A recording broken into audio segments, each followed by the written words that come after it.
Hey, this is Demonstealer from Demonic Resurrection, and you're watching Toasted.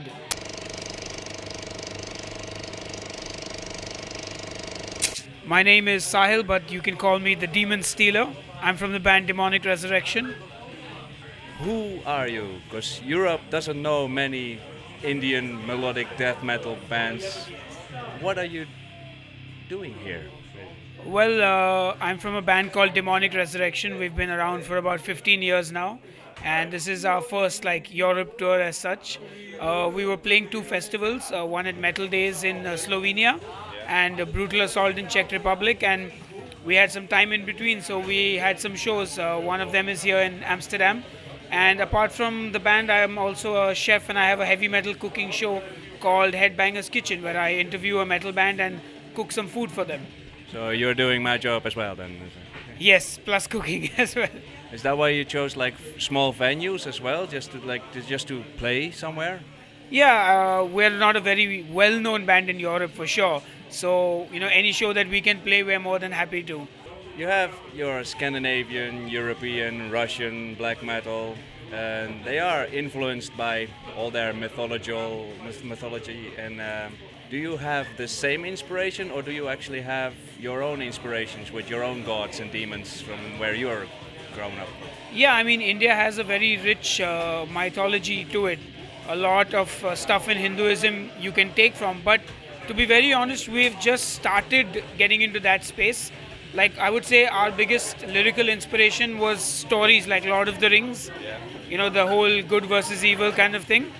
And on our last album, which is called The Demon King, we kind of took the idea of this demon called Ravan, which is a 10-headed demon in Indian mythology. But we changed the whole story. So in our story, everything is different. Okay. It's my own story, but the basic idea comes from there. And I think maybe with the next album, we'll explore this a little more. So not just yet, but we will get into Indian mythology maybe in the future albums. When we listen to Indian music, it doesn't really sound death metal. We made some jokes when we heard there's an Indian metal band coming in. It's like, are they going to have funny accents or funny headbanging and stuff? But of course you don't. But looking at the traditional music from India, is that something you want to take with you, or is it something you want to actually turn your back from? Well, first we can speak in the Indian accent if you want it. We have a very funny accent with the head nod. But yes, Indian music, yes, is very different. To be very honest, I haven't actually grown up with Indian music. I grew up with, the Doors, the Beatles, Pink Floyd, pop from the 80s, 90s, soul music. Very Western. Yeah, because that's what my mom listened to. And I like your mom. Yeah. So for me, it's actually as alien to sort of get into that music.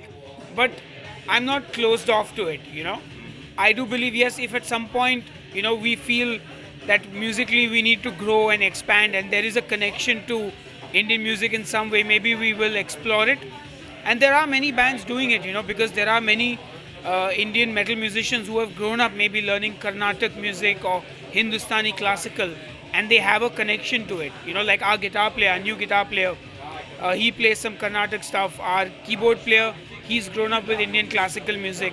So they have some roots there, but like myself and even our drummer's a Nepali, so he has no connection, and every part of India has a different culture, a very different language, a different heritage, so it's very different, there's nothing like Indian as such. No, there are, of course, millions of Indians. Yeah, so sometimes metal is what actually connects us together, and, we just play what influences us. And those are mainly the bands that we know here as well. Yes. As traditionally, your cooking, you already mentioned it, there's quite some traditional recipes in there as well. Is that something, that is something that you are grown up with, of course?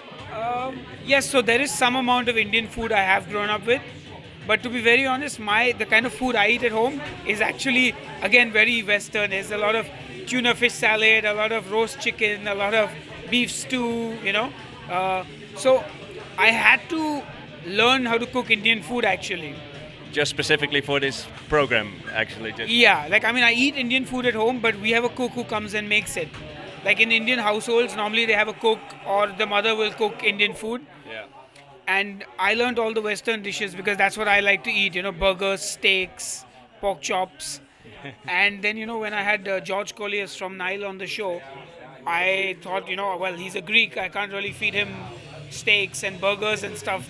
So I learned how to make some Indian food, and I actually started to enjoy it a lot. You kind of like making a fusion kitchen from it, or are you specifically making several dishes in a specific way?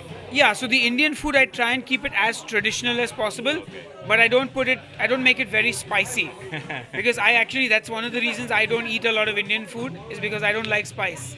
And with this program, it's a fantastic way of meeting all your idols and your rock legends and everything. Or Yeah, absolutely. I mean, I was literally shaking when I met George. George Colliers is a huge inspiration of mine, and I met Lamb of God, I met Gojira, I met Wolf from Sweden, I met Carnival from Australia. I had, so many bands already. It was quite an honor for me. you have quite a lot of episodes. I saw that. That's like a. But what is your favorite dish? Oh, for me, I think a good medium rare beef steak with some French fries, some mashed potatoes, and some sautéed vegetables. That doesn't sound very Indian, It's not at all. but it does sound something like we could all eat that. We could. Like we could all listen to the metal music that we are enjoying. Absolutely, yeah. Right.